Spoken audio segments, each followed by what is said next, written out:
Okay, I want to welcome you all this morning. And before I introduce our guest speaker today, I want to remind everyone that we're now on unceded territory of the Mohawk Nation. Our special guest this morning, Nakuset, is the Executive Director of the Native Women's Shelter here in Montreal. She is a Cree from Lac La Ronge in Saskatchewan and is a mother to 3 boys. She was adopted by a Jewish family in Montreal, only to feel a sense of shame for her Native heritage. It was after watching the movie Dances with Wolves that awoke her desire to reconnect with her Native roots. She drew on her adoptee experience in her advocacy for Indigenous children in care. Nakuset is the creator, producer, and host of the television series Indigenous Power. In 2014, she was voted Woman of the Year by the Montreal Council of Women. She has appeared many times on MATV's City Life, and she was featured on Real Talk on Race, an award-winning CBC series. She has organized a spirit walk on Mount Royal for 7 years, of which I took place as well in that walk. The funds raised from this walk would allow women and children to participate in a healing retreat and spend time with traditional leaders to work through the trauma that they experienced in their lives. Nakuset is dedicated to improving the lives of Native urban people. She has been one of the leaders working on the Cabot Street project. You may have seen her yesterday. It was, again, widely shown on TV. A nonprofit day shelter named or called Resilience Montreal that will offer support to the homeless population in the Cabot Square area, with the new location being the former McDonald's restaurant at the corner of Atwater and St. Catherine Street. With the departure of the Open Door Shelter, this project will offer the homeless a safe refuge to support men and women in need, offering them a place to sleep for those unable to rest properly outdoors, offering as well clean clothes and food, with the opening, as I say, just having taken place yesterday. So without further ado, I want to introduce our guest speaker this morning, Nakuset. Thank you.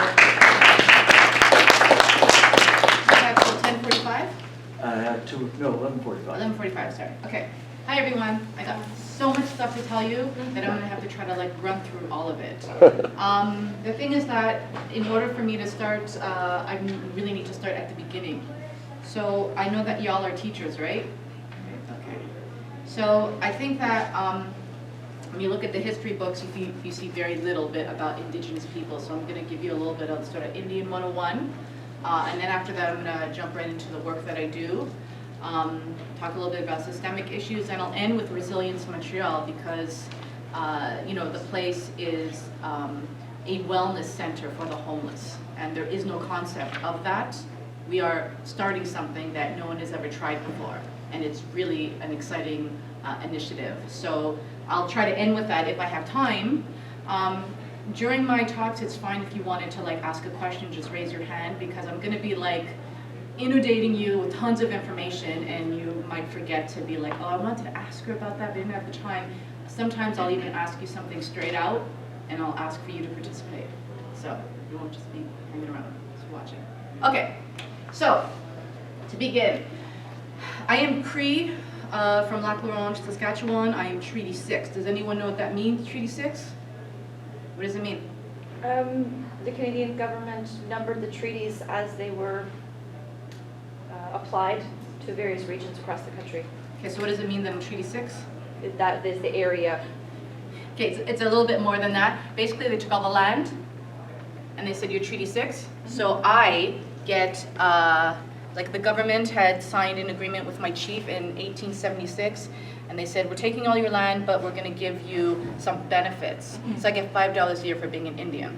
So that was in 1876. They don't do the inflation, so I still get $5. There's actually something in my community called Treaty Day, where everyone shows up at like the community center, and they take your Indian number, and I showed up one day for it. They're like, oh, you haven't collected in a while, so I got $35, you know, because then they go back 7 years. So that's what the government did. They went around to all across Canada and they signed treaties with different communities. So with that, I also get my teeth cleaned. I get eyeglasses. I get post-secondary education. And I get 10 sessions a year from Health Canada if I'm in crisis. That's it. After 10 sessions, apparently I'm cured. So anyway, that's it. You have to kind of, the way the treaty works is that they offer you some monies, but then they slowly pull back. I also get medication. So if I need a prescription for something, they're supposed to pay. But every year it changes, so we get less and less. Same thing with eyeglasses. I almost have to be like blind now to apply to get my free eyeglasses. So when the government signed that treaty with the people, depending on which nation they did it with, they had a pot of money, and they were supposed to give it to the communities. But they find all these loopholes on how not to. And one of the best loopholes is to assimilate us so that we are considered like white people, and then they keep that money, and that's where the Indian Act falls in.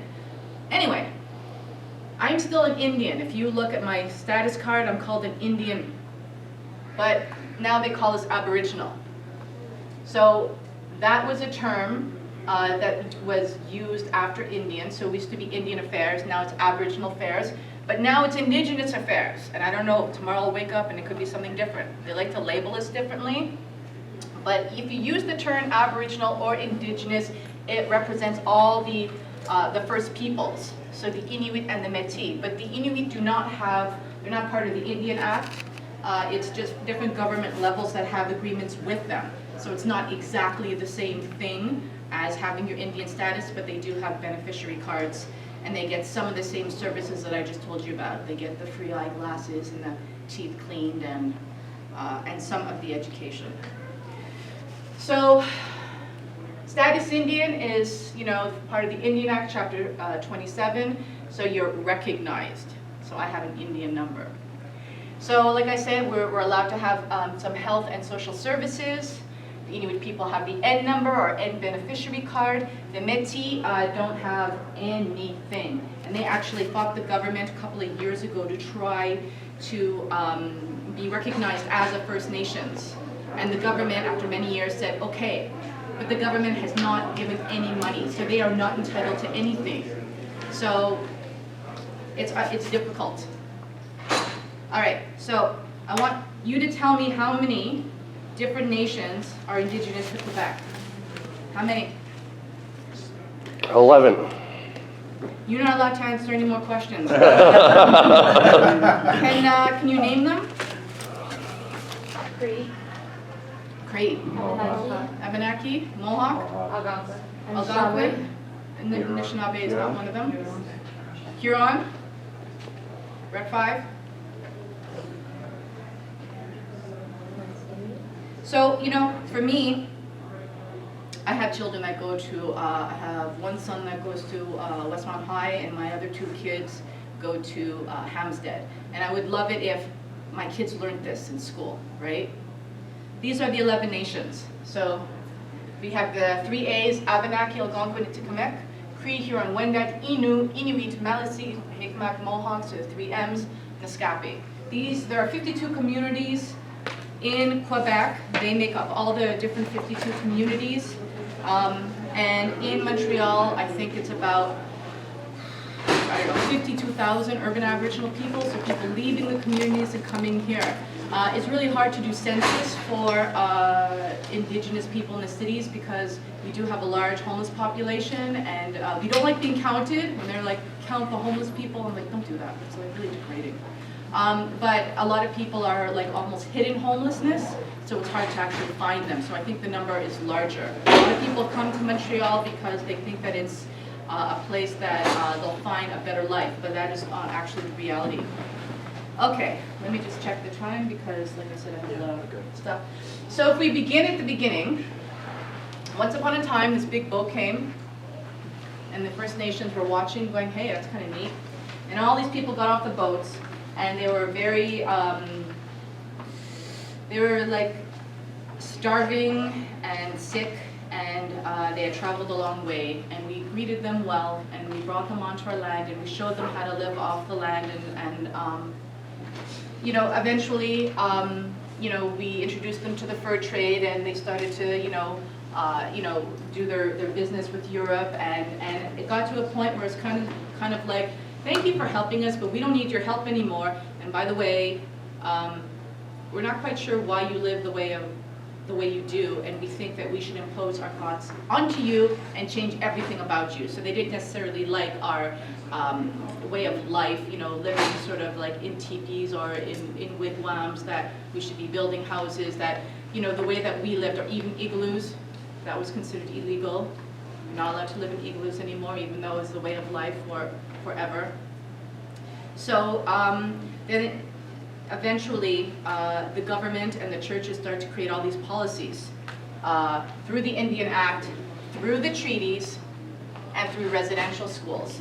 So although the relationship at the beginning was good, and if you speak to anyone Mohawk and see like the wampum belt, you can see how it was an agreement. The wampum belt it's not an agreement like on a piece of paper the way that most people do them. It was sort of like an oral history and almost art. And it showed that we live together side by side, and that you'll respect our way of life and we'll respect yours. But for whatever reason, the Europeans were like, no, we're going to take everything and you're going to be more like us. So how do you sort of create all these things to a new group of people? Like, how do you force your way to do this? Anyone? I don't understand the question. Okay, so the government says, listen, I don't like the way you're living, so you're going to do it my way. Through So- church. Huh? Through church. Through church. Well, they also killed the way of life, right? So this is really huge for the Inuit population because they would go hunting with their dogs. And their sled dogs would hold them, and you know, they'd be able to hunt for what they needed, and that's always been the way. So the government implemented something that the Inuit people called QPAT, which means the dog slaughter. And between 1959 and 1975, they killed every single dog in the community. Every single dog. So if you had a group of dogs, and if you're a parent, and you're trying to tell your child, well, tomorrow they're coming to kill our dog. Why? Well, because if you kill the way of life, then you become dependent on them, and that's exactly what happened. So now they can't hunt. Now the government, you know, will not allow them to live in igloos, but didn't actually build houses, so there's an enormous amount of overcrowding. And now they have to live on welfare, and now they have to have the food brought up from other places. And if you look at the prices, because they have to fly it up, milk is like $20 or something ridiculous like that, but beer is $10. My check is only so much. You know, it's almost like they set you up. They did the same thing for my people. So I'm Plains Cree, so I'm like Dances with Wolves, you know. It's funny how people repeat that story. It is true. I saw Dances with Wolves and I became like a born-again Indian. I was like, oh my God, I want to be like that. But we used to chase buffalo, and that's how we lived our whole life. Well, they killed almost all the buffalo. And that was a way to kill the way of life, because we need you to sign the treaty. No, we're not going to sign your treaty. Well, if you're starving and we're forcing you onto reservations, then you're going to sign the treaty, and that's pretty much what happened. So they forced us onto these reservations, and then they had Indian agents. Did you ever hear of the pass system? Okay.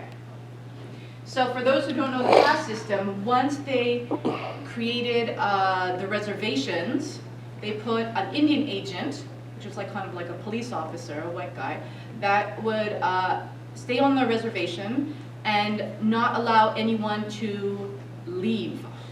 So if you wanted to leave, you had to have a pass. So if you're like, hey, I need to go to the doctor. We're not giving out passes today. I want to go hunting. Well, through the Indian Act, it's illegal to hunt now. Maybe we'll let you go hunting. Come back tomorrow.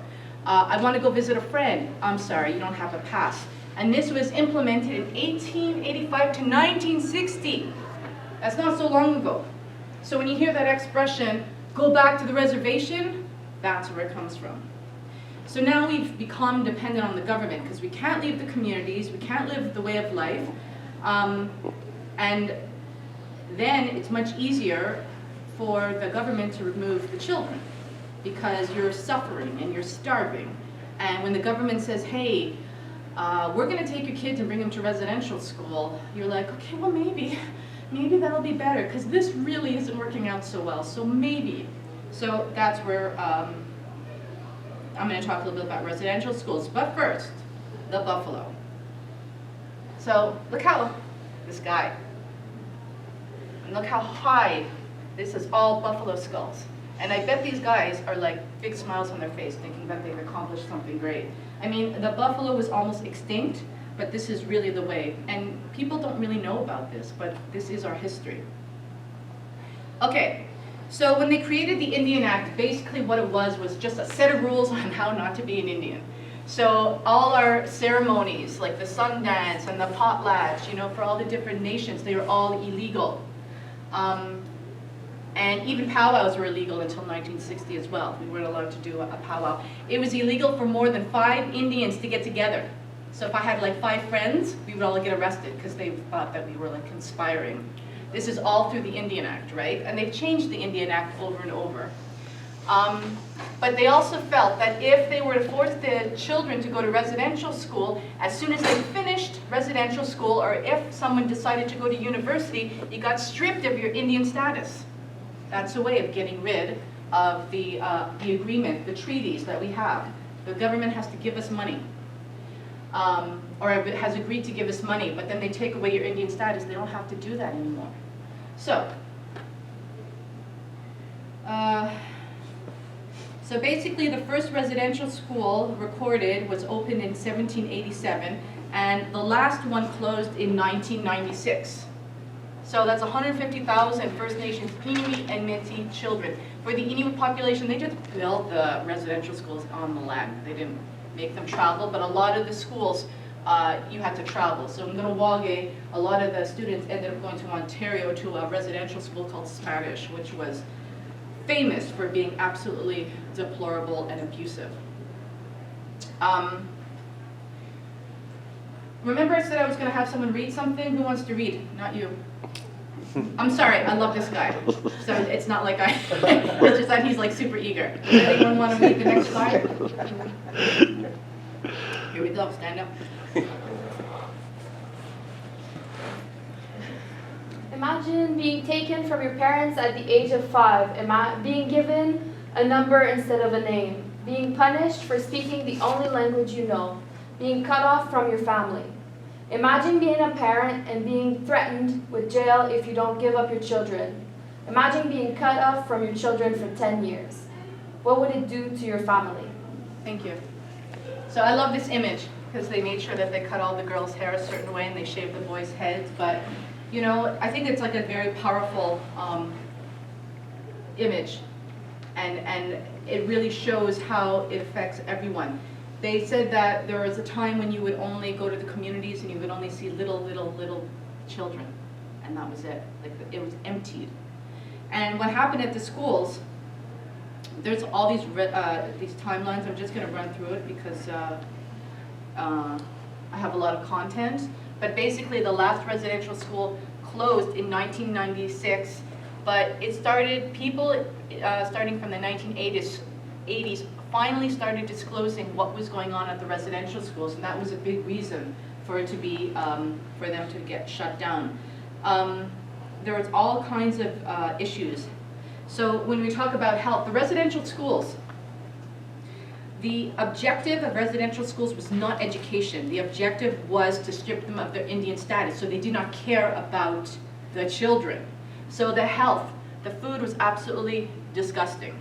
And the most, okay, not everyone who taught at residential school was horrible. There were some good teachers, but a lot of them were not. And some of the people that worked at the schools, like the priests, were really abusive, but not all of them were. However, the quality of food was really disgusting. So, you know, our people, they remember always being hungry. But I thought this was really interesting, that between, the CBC came out with, they found all these logs or this information that between 1942 and 1952, 6 residential schools were part of a government experiment in malnutrition, intentionally withholding nourishment from unknowing subjects. So we were also being, and we still are, but we like to be studied. And they thought this would be interesting. I'm not sure why they find that interesting, but I think it really affects our people in a really bad way. There's all different kinds of abuse. I'm not going to go into that. There's a movie called Indian Horse. Anyone know about this movie? Okay, so that basically everything I'm telling you is in this is in that film. But the effects. So sexual and abusive practices had an emotionally and psychologically crippling impact.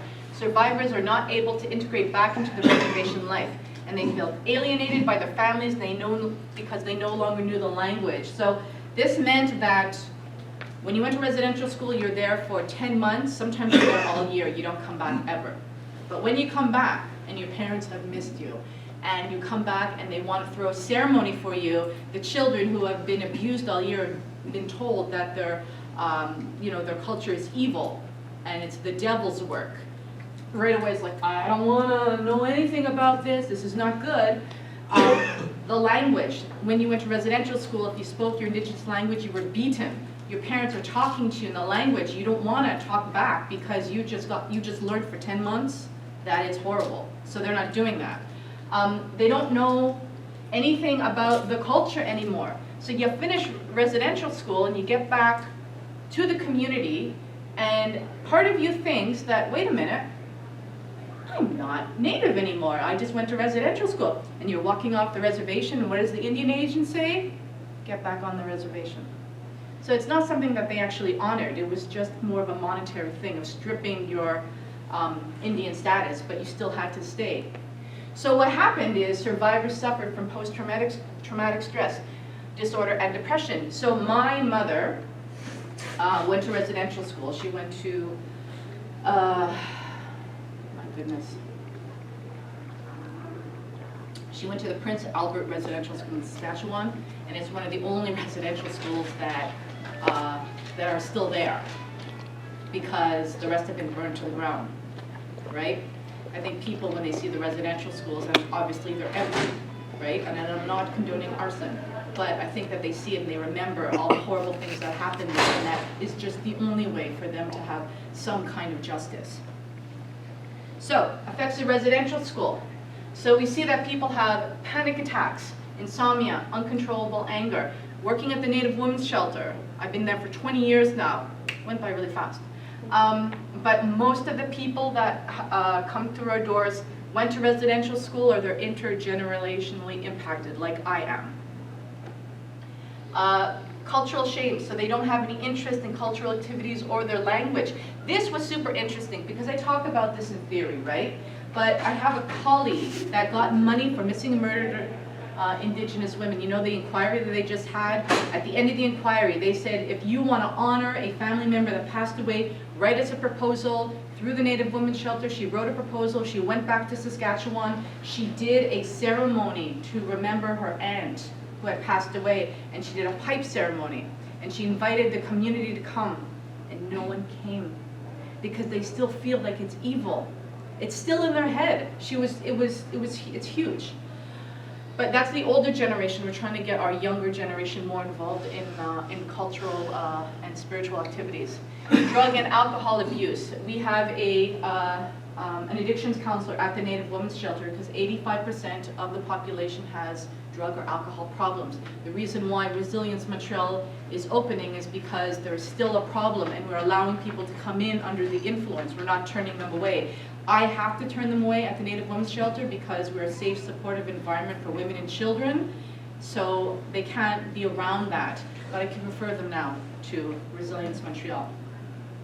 Sexual inadequacies or addictions, promiscuity, so there's a lot of sexual abuse.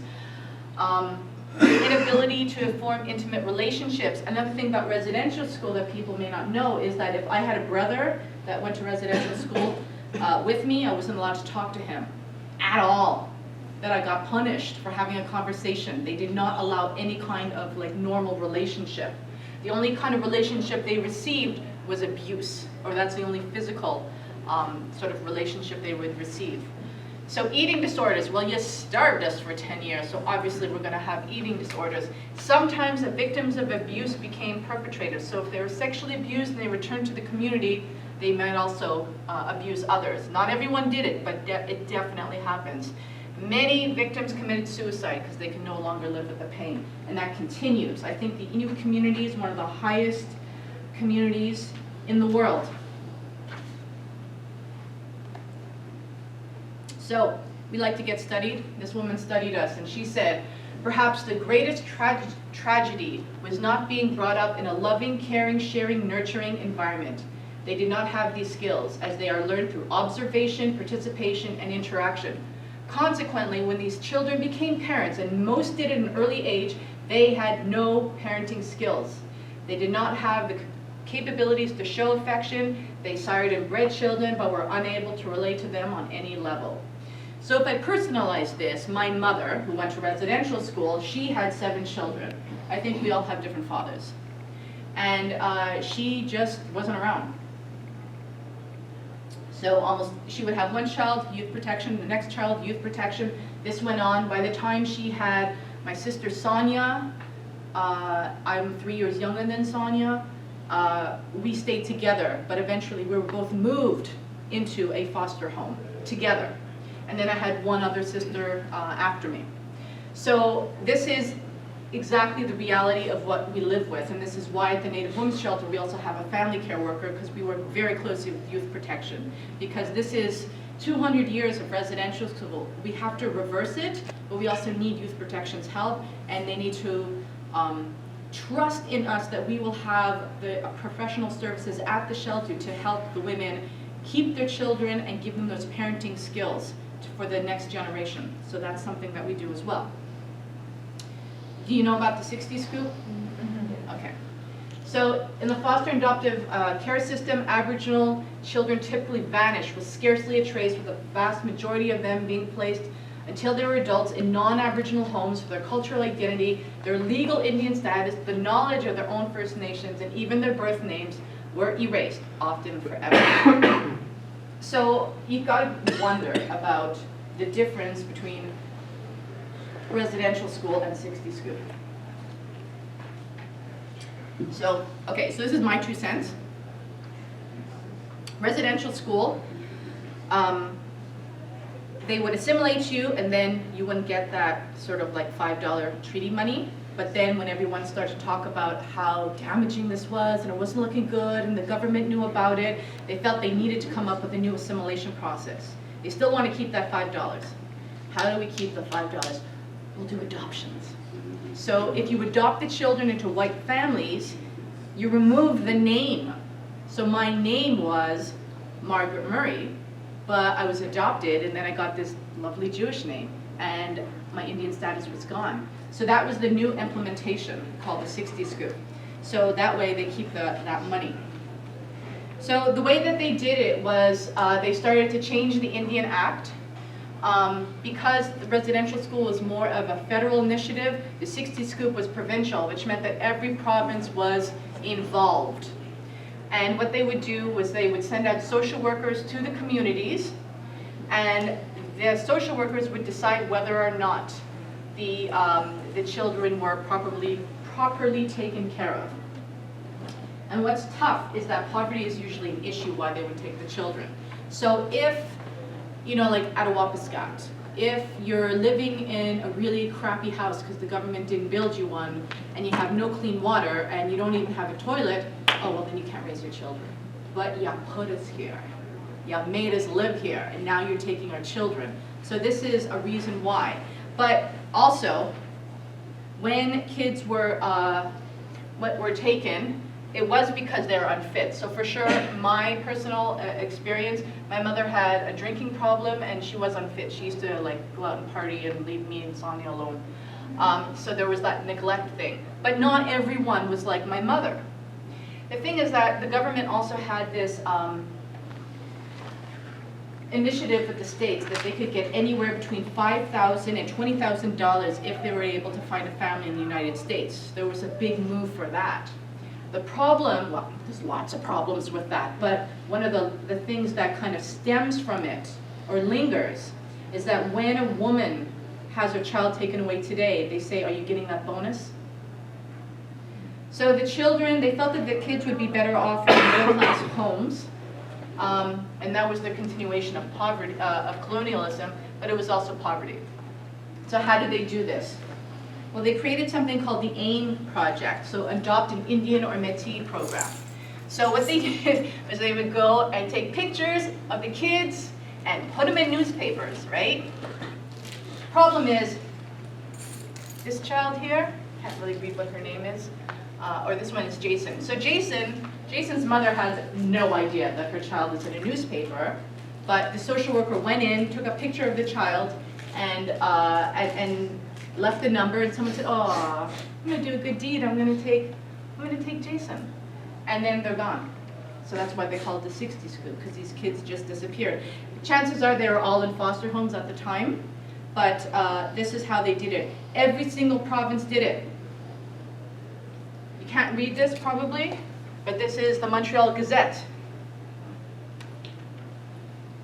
Montreal is very different than any other province because it is the only province in Canada where the Jewish Family Services got involved in the 60s group. So this is me. And what's funny, I was a funny looking kid, eh? But my sister is probably standing right next to me. My sister's 6 though, so she's not considered adoptable. She's got too much baggage, but I guess I was cute enough to be adopted because my parents went to Jewish Family Services. They took all the white children out and only put in Native kids. So my parents flipped through the pages and they were like, we'll take her. I'm living in Thompson, Manitoba, so I had to be flown down to Montreal. And you know, as soon as I was adopted, you know, I was put in the mikvah, I was, you know, considered Jewish, they changed my name. But my sister wakes up and she's like, where'd she go? And she's 6 years old. She spent the next 15 years looking for me. Like it crushed her. So the social workers would say to the families, change your child's name, don't tell them anything about their nation or their whatever they are, because I used to always ask. And you know, a lot of people spoke negatively about Aboriginal people, but the thing is that a lot of people don't know very much about Aboriginal people. All they hear are all the things that are in the newspapers, which are like super negative. So they just sort of reshare that information. So the social workers actually told the parents, just tell your kids that they're Israeli or they're Italian, if anyone asks. So I had a blonde brother and a blonde sister, so I was supposed to tell people I was Israeli. I never told people I was Israeli. I was 3, so I had some memories, and I used to make up these crazy stories about living in a teepee and never lived in a teepee and whatever. But I knew who I was. It's like it's in our DNA. Anyway, what are the impacts? So you have this suppressed identity and this identity crisis. And for me, I did have a lot of cultural shame for many years. You know, there's pictures when I was young where I had blonde hair. Like I didn't want to be Native because, you know, my parents were like, it's not a good thing to be Native, you know. If you used to say, if you go to a Jewish home, you'll find lots of food on the table. But if you go to an Indigenous home, you'll find drugs and alcohol. You want to live like that? No, I don't want to live like that. I want to be like a good Jewish home. But that there was always that kernel of, no, I don't think what you're telling me is the truth, right? Like I always felt like they weren't really being truthful. So you don't belong in the white culture, and you lose your language. Like I can literally speak more Hebrew than I can speak Cree. Lost my Indian status, took me a long time to get it back. I mean, can you imagine trying to apply for Indian status? Who's your mother? I don't know. Who's your father? I don't know.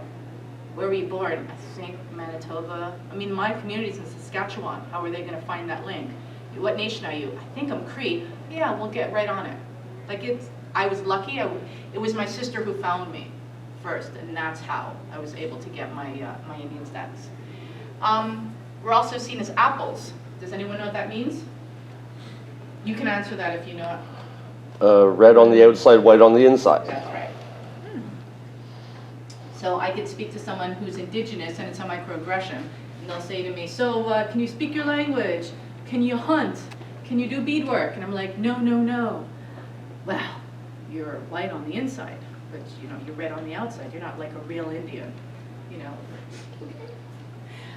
Difficult for non-Aboriginal homes to foster positive cultural identity. So like I said, my parents never had anything positive to say about being Indigenous. So what are the impacts of the 60 Scoop? 85% of the adoptions fail. What does that mean? It means everyone ran away, including me. We all ran away. As adults, the majority of adoptees struggle with addictions. Now, like I said, I was adopted through Jewish Family Services, so I know like 20 Jewish Indians. That's what I call them. And 2, maybe 3 of them are okay. The rest of them end up on the streets, at shelters, or they die, commit suicide. The majority of adoptees pursue their roots, but when the adoptees return to their community, they often experience cultural shock. So I will give you an example about my friend Anna. I'm just gonna check the time, 11:07. So my friend Anna is Cree, and I met her when my parents sent me to a private school called Weston. And I was really happy to see her and to meet her. And also because she was a Jewish Indian like me, I was allowed to be friends with her because I wasn't allowed to be friends with any other Indians. And Anna was really rebellious. And she was like, I'm gonna go home, I'm gonna find my roots, I'm gonna, you know, and for whatever reason, her mother worked at the Jewish hospital, and her mother knew the person who arranged the adoptions, the Jewish Family Services, and Anna was able to find our records. So she actually found her way home. And has anyone seen the movie Lion? Yes. Raise your hand if you saw Lion. Okay, Lion is not our reality, right? In the movie Lion, a child is taken away, or no, a child gets lost and is adopted, moves to a different country, and the mother is waiting, never leaves the spot, waiting for her son to come home. Oh, yeah. Beautiful reunion. Not our reality. Anna went home and her mother forced her into the sex trade. And she lived on the streets and moved to Vancouver and you know, became a heroin addict. And she had 2 children, and she sort of turned her back on her kids, saying, I don't think I'm going to be a good mother, so I'm just going to let the fathers raise you. And then she decided to get out of that kind of work to try to live a good life, but she got sick. She got sepsis, and she went to go and sort of self-medicate by using drugs and overdosed and died. And I remember she had actually called the shelter to speak to me about a month earlier, and I should have returned her call. So, you know, because she was a friend of mine, I had gone to the memorial, and like there was no one native at the memorial. I was like, how come we're not even supporting our people like after they pass? And then I remember telling her sister, like, when she was going to go back to Vancouver to do like a funeral for her, and I gave her some First Nations music. I'm like, at least play this, you know, like honor her culture, because she still wasn't surrounded by it. So they refer to the 60 Scoop as cultural genocide. So this lady, who's Carolyn Bennett, she speaks for us. She's the Minister of Indigenous Affairs. Apparently they have 2. I don't know why they need 2 ministers. like one can't do the job. Now we have Seamus O'Regan, who's also doing it. The guy used to work on CTV. I'm like, really? You speak for us, buddy? Sorry. Anyway, so she's like, oh yeah, we were wrong. We shouldn't have done it. You're going to get 800 million if you qualify. Is she Native? Of course not.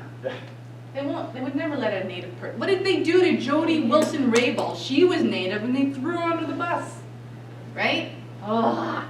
Anyway, so what it breaks down to, though, is because there are so many people that are adopted by the 60 Scoop, they're already saying you have to prove you're Indian. But through the 60 Scoop, we lost our status. How are we going to prove we're Indian? Oh, too bad. We're not giving you any money. So, and if you're Métis, you're also not allowed. You know, my records from Batshaw through Jewish Family Services say that I'm Métis.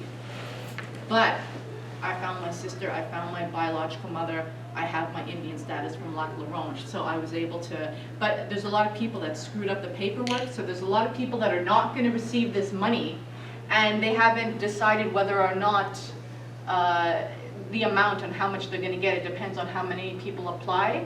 So, but what it breaks down to is I was taken away from my family, so I get $5 a day. That's it. Every day that I was gone away from my sister and my family, that's all I'm worth, $5. Sorry to depress you all, it's just the way it is. All right, it's gonna get nicer now. Louis Riel, my people will sleep for 100 years, but when they awake, it'll be the artists that give them back their spirit. And I love this quote because it makes me think of residential school, of 200 years of being in residential school, more or less. And then all of a sudden we wake up, we're going, wait a minute, we're not gonna follow the way the government is doing, we're gonna make our own paths. So, I started working at the Native Women's Shelter. Once I found my sister and I saw Dances with Wolves, I was just like, okay, I'm gonna go and I'm gonna get my Indian status. Because my Indian status allowed me to have post-secondary education, I went to Concordia, I got a BA in human relations, so now I can get along with my family. I can't, but anyway. But I wanted to dedicate my career to helping Indigenous people because I kept seeing everyone on the streets, or I would see other Jewish Indians that were really suffering and there was nowhere for them to go. And I'm like, okay, well, let me get educated and I will create programs in Montreal.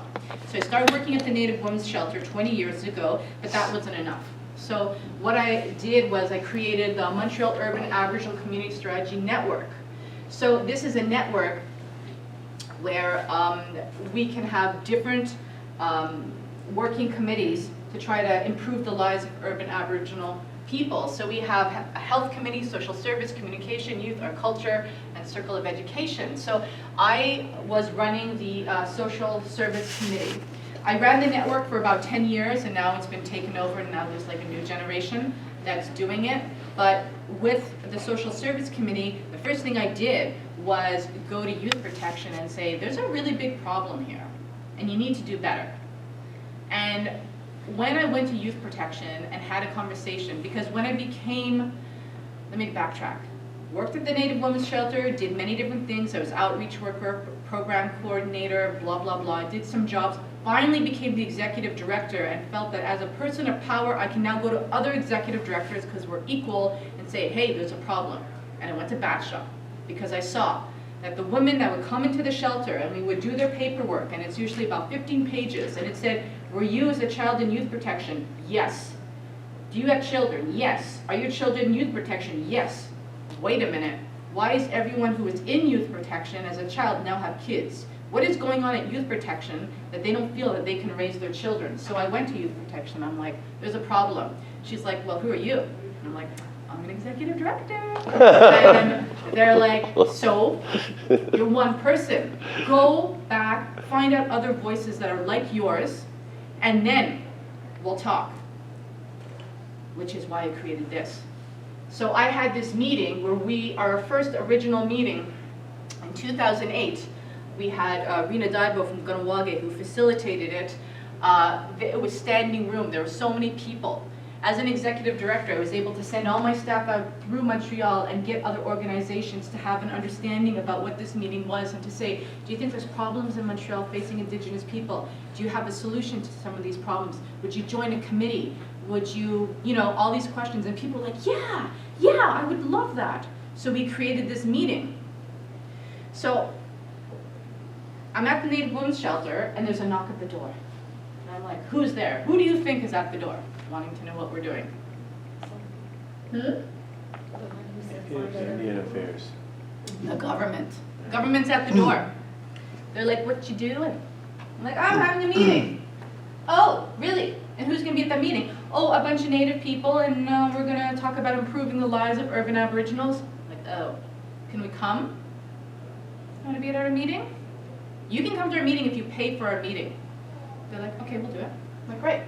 Because why should the Native Women's Shelter pay for that meeting if the government is offering and if they want to watch us, right? So it was the Ville de Montréal that came to see me and the Secretary des Affaires Autochtones. So they told me that Ottawa has something called the Urban Aboriginal Strategy, that they have monies to help cities for urban Aboriginal people. And I said, I never heard of this funding. They said, well, we didn't think anything was going on in Montreal, so we didn't bother telling you. Anyway.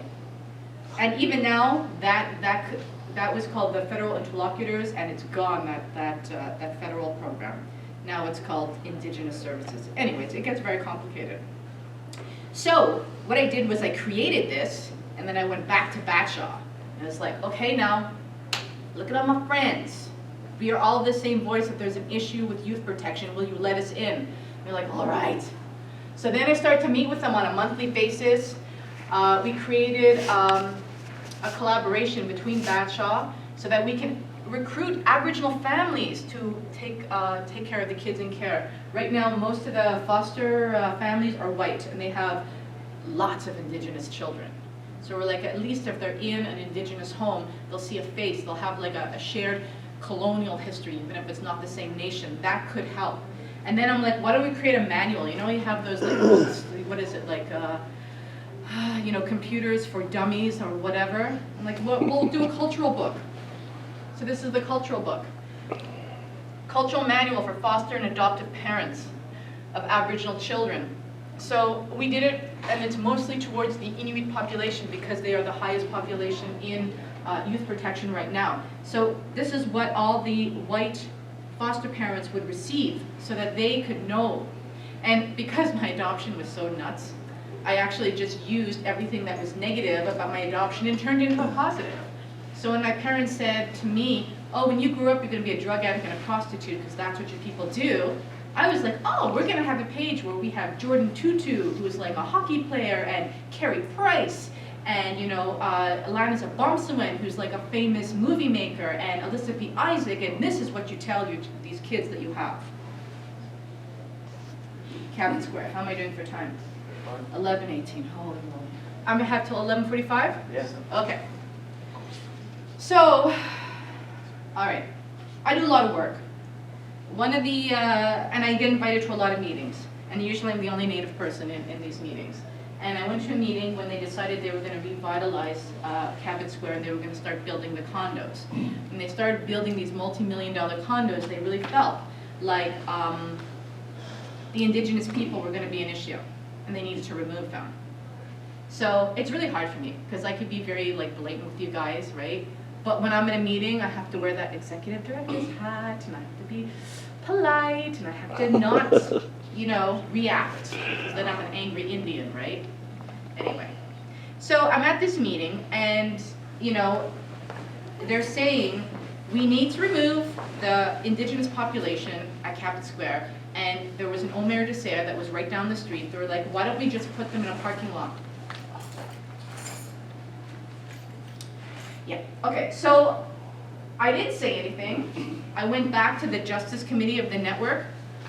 When I was running the network, I ran the Social Service Committee and the Justice Committee. So I went back to the Justice Committee, and I remember meeting, there's a lovely woman named Vivian Carley who worked at the International Center for the Prevention of Crime.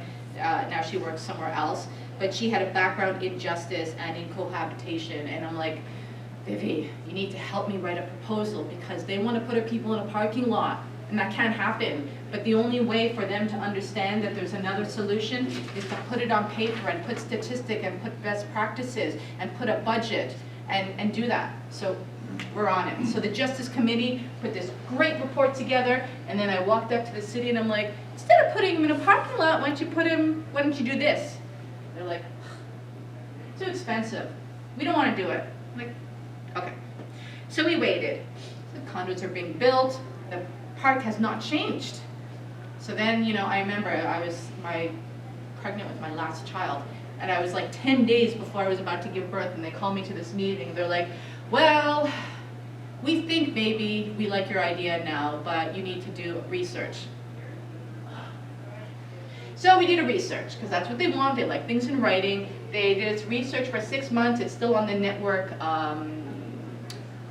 website. It's called Learning from Cabot Square, where they talk to people in the park, organizations around the park, people who lived around the park, businesses around the park, got like a really good idea about what could be the solution, because I had said to them in my original proposal, I want 5 workers.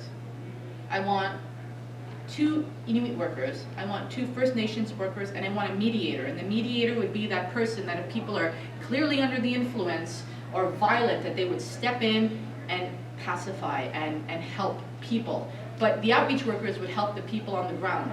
And the Inuit outreach workers could speak the language so that there was no, so that the communication was super clear. And that's what they didn't want to do. But after we did the research, they said, okay, we'll give you 1 outreach worker, and they gave another outreach worker to the YMCA. So I oversee the entire project, the Cabot Square project. And the YMCA, I basically divide the money up and give half of it to the YMCA so that the outreach workers work together. And that has been going on since about 2014. That's when we started. So what we did was we created this Vespasian space, which is here. So this is David Crane. David Crane went to residential school. He's Soto. He is the outreach worker since we began the project. He's stayed on and he's really awesome. This is Sarah Cody. She's from Gittigan Zibi. She's Algonquin. Remember, have you heard anything about the 14 people that died at Cabot Square? This is Connie. She's one of the people who passed away. So people would come to the park, and you can almost see in the back, like in here, we have like paintings from Kanujuak Abishak, a famous Inuit artist, so that people walk in, they see the paintings. We have the resources there, and if Connie needed to go to a doctor's appointment, David would take her, or if she needed any kind of resources, they're all on the wall. So this was good because we were helping the people, but then it was like, but people are still afraid to walk in the park because, we're afraid, or I don't know what, we don't really understand. I don't know, there's this fear factor, right? I think it's from the cowboy and Indian movies. I don't know what it is, but I'm like, we're great, and we're talented, and sometimes art and music helps. So we started doing Aboriginal Fridays. So every Friday in the park, we would have cultural activities. So we would have like the Buffalo Hat Singers who would come and perform. Then I got Munti. There's this guy who's like a world-class hoop dancer, and I'm not sure, through my friend Nadine St. Louis, she was able to get him to come to Montreal, and he comes every year. This is Munti. And Munti is doing a dance, a round dance, and look at the layers and layers of people. So this is Aboriginal Day. We only get 1 day, so I make sure that we celebrate big at the park. And we have all these different kiosks where people can, talk about the different organizations, and people can have a better understanding. And most of the people that you see are non-Indigenous, right? So it's people coming together and having like a better understanding. And then what we do, Munti, when he performs, he has his sons perform. So this is actually his son, who also performed that day. But then we do Aboriginal Fridays. And we also make sure that's in Inuktitut, so that the people that come as well can read it in their language, because it means a lot when they see that someone recognizes their language. So after Aboriginal Day, we would do hoop dancing, and then Nunavut Day celebration with Inuit games, soapstone carvings, Inuit throat singing, dream catchers, beating. So we do this every Friday. It's free, and lots of people come and they have a better understanding. Now, my parents, when they adopted me, they used to have soapstone. They loved it. They had all kinds of them. They're like, look, it's your culture. I'm like, no. But anyway, but I knew that there was something about the soapstone that they saw that as a value. So we make sure that we do the soapstone workshops. Thing about this is that the person, we hire Inuit people to do the soapstone. The people that sit down and have a conversation and everybody walks away with something at the end of the day, they don't realize that this guy is actually homeless. They're not looking at him as a homeless person. They're looking at him as someone who knows their culture, that is talented, that can share about their life and their stories, and recognize them if they see him on the street as an artist, and not like, oh, you homeless person, why don't you get over it? These guys are like superstars now, right? Rosanna Deerchild has a show called Unreserved. She came all the way to Montreal to interview them last year. So they're doing really well. I don't know if I want to talk about this, sorry. I also work with the police. It's not easy. I signed an agreement with the police in 2015 that we would have a better working relationship. I was like so, rose-colored lenses. I'm like, yes, the police and I are friends. They didn't honor it. One of the first things we needed to do was sort of like what I'm doing here, we need to do it with the police so that they can have a better understanding. And what is something that's super effective is something called the blanket exercise. So we wanted to do that with the police. So this is the group of the day, training about 200 police officers. This is Kevin Deere. He's like a really amazing elder. If you ever have a chance to hire him, please do to like give you any kind of teachings or do any openings. So we did this with 200 police officers, and we literally had to tell the police to stop laughing. Like they were taking it so, like I was literally walking around and policing the police to tell them to stop it. The thing is that it makes you feel, and the police are not really wanting to feel. But they needed to have an understanding. They scrapped it after that. We put so much work into this. It really took us 2 years of, what do you think about this? Should we do it this way to train the police? And they'd be like, no, we don't like it. How about this? How about this? How about this? How about this? Finally, they were like, okay, do that. And then they scrapped it. So that's what I'm saying. It's really hard to have a good working relationship with the police. And I could go on and do a whole presentation about the kind of work that I do with the police. But what I will talk about is procedure on missing and murdered Indigenous women. Because I signed this agreement, it means that I have to make sure that it is honored, right? So I work closely with them because I'm like, wait a minute, we agreed this and you're not following through. So, because the training was such a mess, I'm like, you're gonna do better for missing and murdered. What I needed to do in order to have a procedure is to expand. So the thing about it is that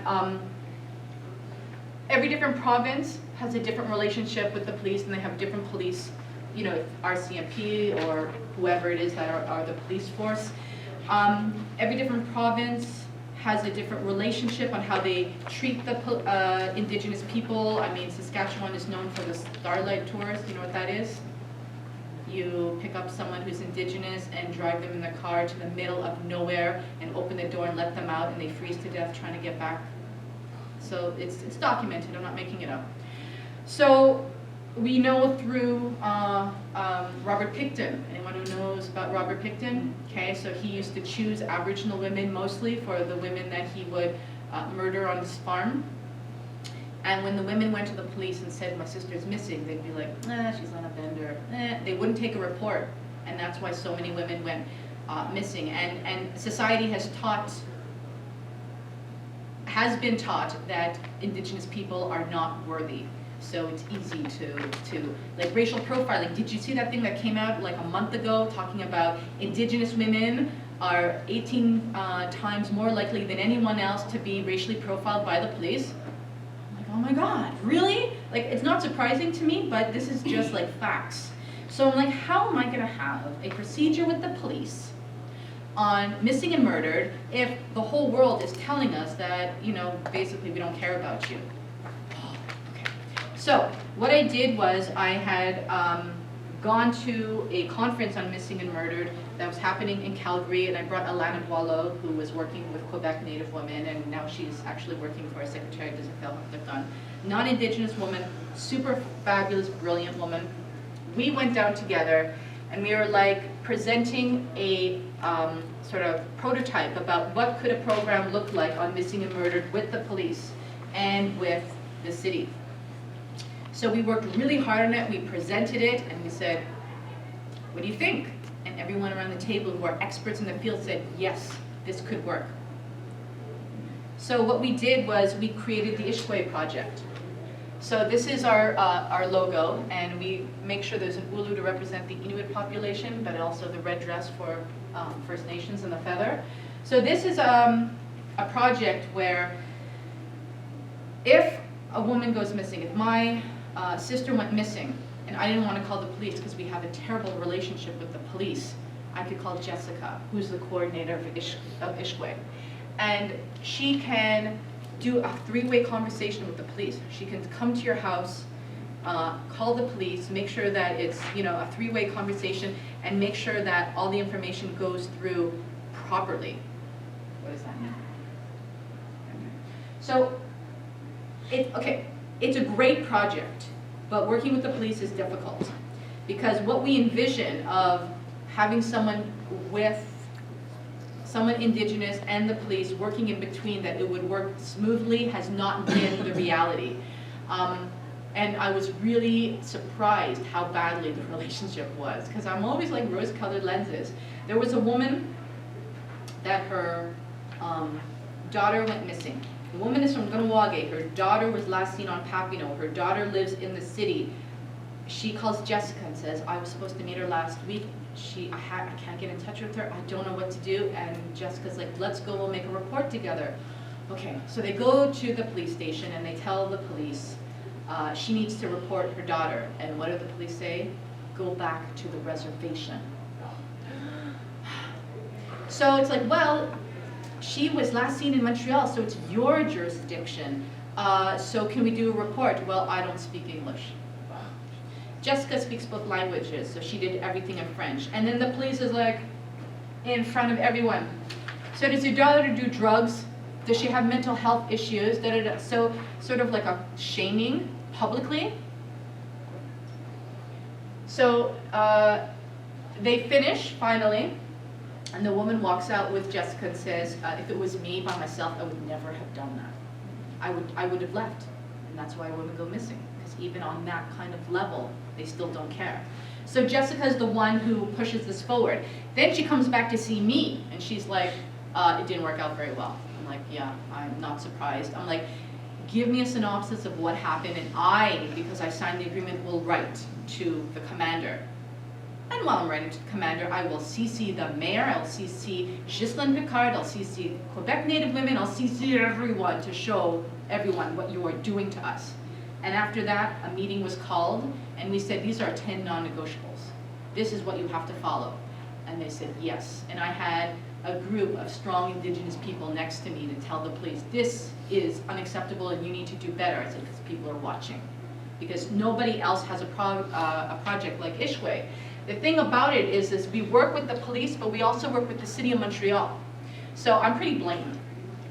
And I saw Mayor Coder a couple of years ago when he was in power. And I walked right up to him and I said, what are you doing about missing and murdered?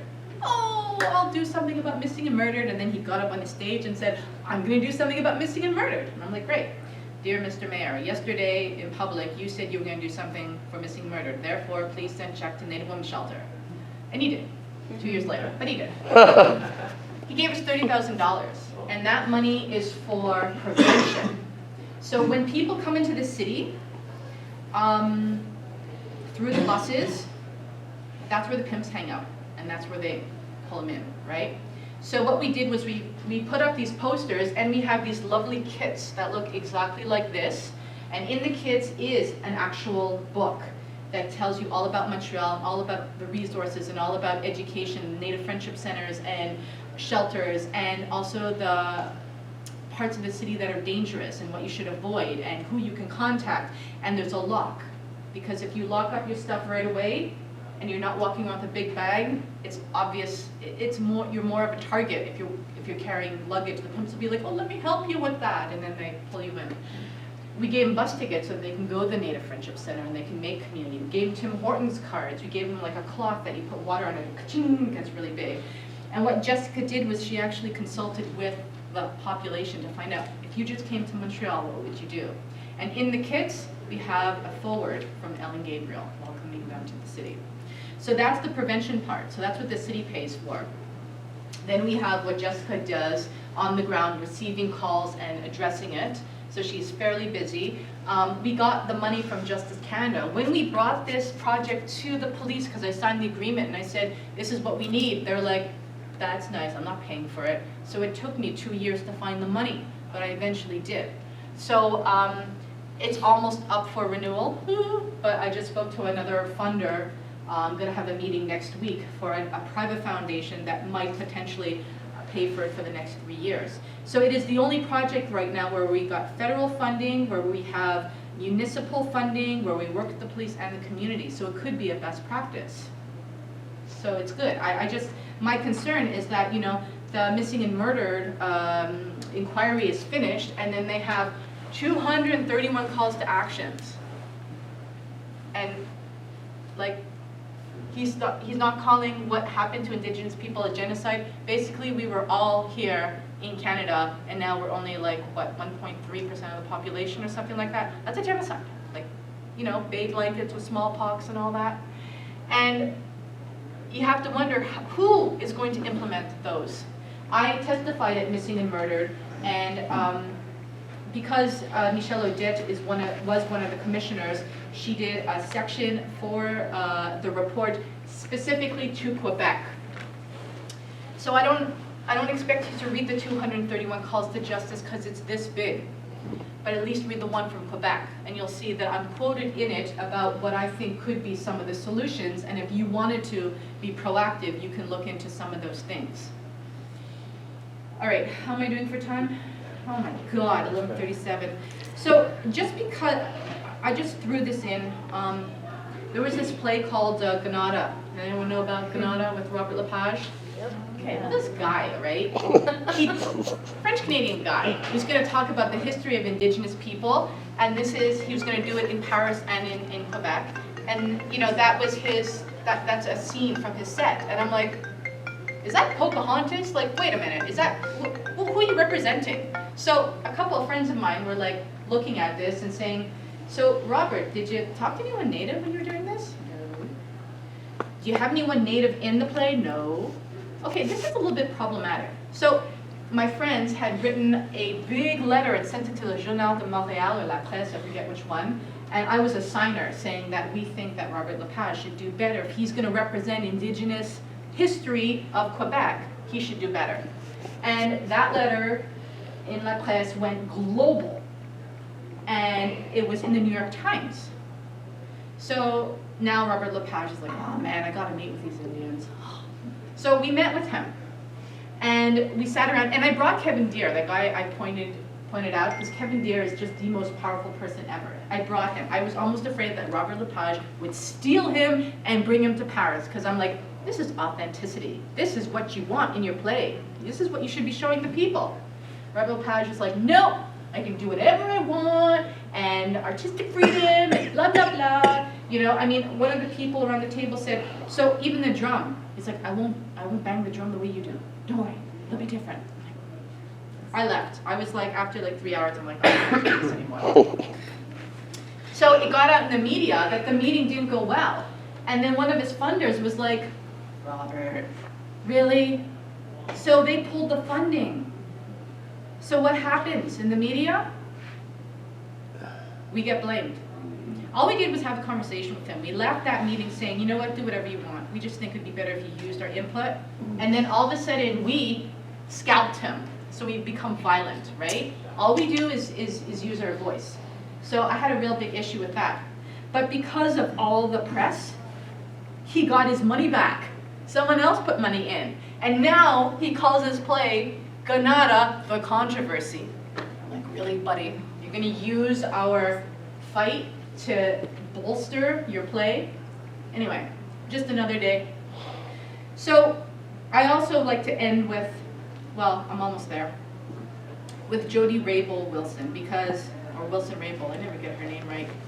You know, she had, Wilson Rabel, she had been appointed as the Attorney General. Trudeau wanted her to do something that was against her ethics. Instead of following through on what he asked, she just stepped aside. When she stepped aside, everyone said, hey, why'd you step aside? Now we're gonna make you testify to tell us why. So she did. And when she did, they made her look like she was violent. She is from BC.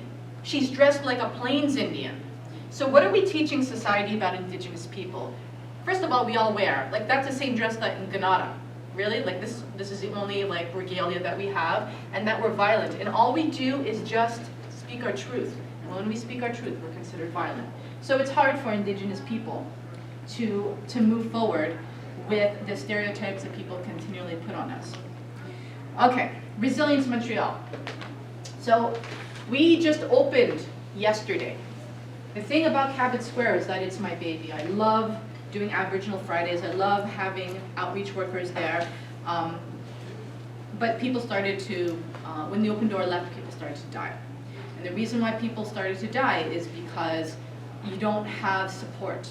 And if you had read the Vian's Commission and all the discrimination against Indigenous people, we get turned away at addiction centers, we get turned away at the hospitals, we get our children taken away from us. Like, there is a report about all the discrimination. So when this essential service left, they had nowhere to go, they had nowhere to eat, they had nowhere to sleep, they had no one to advocate on their behalf.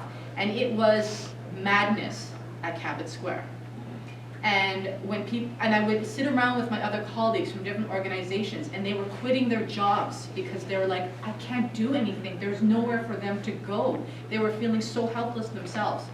So I ended up talking to Christopher Curtis about this, who works for the Gazette, and he did a series. And because he did a series, okay, before I talked to Chris, I wrote applications. I met with political people. I met with foundations. I did everything I could to try to get something going, and nothing worked. So then I said, Chris, can you please do something? And he just wrote about what was actually happening. And when he wrote that, all of a sudden, the mayor is like, we're gonna find a solution. Oh, okay. So in the spring, I heard from Serge Leroux, who's the commissioner on homelessness, and Annie Gauthier, that they have, and the SPVM, that they have a solution. I'm like, okay, what's your solution? I don't know, we just have money. Okay, so what are you gonna do with that money? I don't know. So they sat around the table with all these different organizations, there's about 30 of us, and they said, we're gonna give money to somebody. Who's gonna do something? And it's like crickets. Okay, I'll do something. I'm like, I'm already running the Native Women's Shelter, I'm opening a second stage housing, got all these other projects. But if no one is going to do something, I'm going to do something. So if I'm going to do something, I'm going to do it well. And I'm not going to just have a center that is like a basement where homeless people can hang out. We're going to make it beautiful, almost like a spa. I'm telling you, this place is gorgeous. I even got a fireplace, all right? And no, it's a fake fireplace. And I know that the architecture Sans Frontières were laughing at me because they put it against the wall, and you know, it lights up and it actually gives off some heat. But I'm like, places where you can see a fire, you know, you just gravitate towards it. And putting it in colors that are like very zen, the entire area, it just relaxes you as soon as you walk in. And yes, we will give them something to eat, and yes, they have a place to rest, but I'm gonna have psychologists there, and I'm gonna have physiotherapists there, and we are gonna have a wellness floor. So all the people that, you know, people like to do yoga to de-stress, but homeless people don't get that opportunity because you can't do it on the street. We're gonna have yoga, we're gonna have Reiki, we're gonna have people come in and do haircuts, and manicures, and pedicures, and all this stuff that you are able to do, but they are not. And that is going to lift their self-esteem. We're going to have addiction counselors there. We're going to have all the kind of services that they cannot get at the hospital. We're bringing them in. I'm literally on my way here and writing to Medicine Le Monde because they want to have a clinic there. Also, the Jage Health Center wants to have a clinic there. We're bringing everything into this place. And we're calling it Resilience Montreal because being on the streets, living colonialism, me being here after everything that I went through makes me resilient. but everyone else who walks through that door is being recognized. They're being honored for the resilience that it's really hard to live outside. The doors are open for you. This is your place. And I'm telling you, it's absolutely gorgeous, the place. They love it. And we have Indigenous staff, which is helpful. We wrote it in Inuktitut, and we made an Inukshuk. So that is the official logo. And we are going to be open 7 days a week eventually. We just opened yesterday. So, and eventually it'll be from 8 in the morning till 8 at night on weekends, which is, there's nothing in that area ever open on weekends. If you're under the influence, you can come in. All our workers are able to work with you if you're under the influence. They'll welcome you that way. Obviously, if there's violence, that's not going to happen. And the mediators that were hired, that the city actually started to get money for after I did the articles with Christopher Curtis, are going to be part of the program. So they can also de-escalate any kind of situation. But we want to help the people. We're going to have showers, we're going to have food, and open in the evenings, which is something that hasn't happened. And I think that the kind of work that I do, you really have to push forward and to dream it. Because, like I said, there is no wellness center for the homeless. It doesn't exist. So we're sort of like, oh, okay, let's try it. Let's see how it works. But the same thing, Cabot Square. You know, it's almost like, hey, everyone, let's go this way. You know, and there's like, you're at the edge of the cliff and you're just waiting for that sort of like net to be there. I've been super lucky. But of course, I also get the best of the best people to work there that have the expertise. And people want to volunteer their time. So, I'm done. Yeah, I'm 2 minutes late. Sorry about that.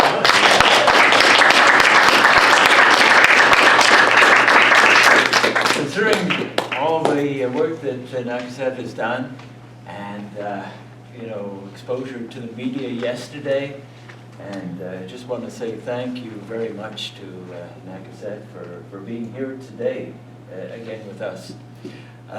The session itself is, and I would ask you to fill out that form, the evaluation. It's C29 is the number. Nakuset, of course, is the presenter. And the woman that's right in the back here, Marlene, will take your evaluation sheets as you exit.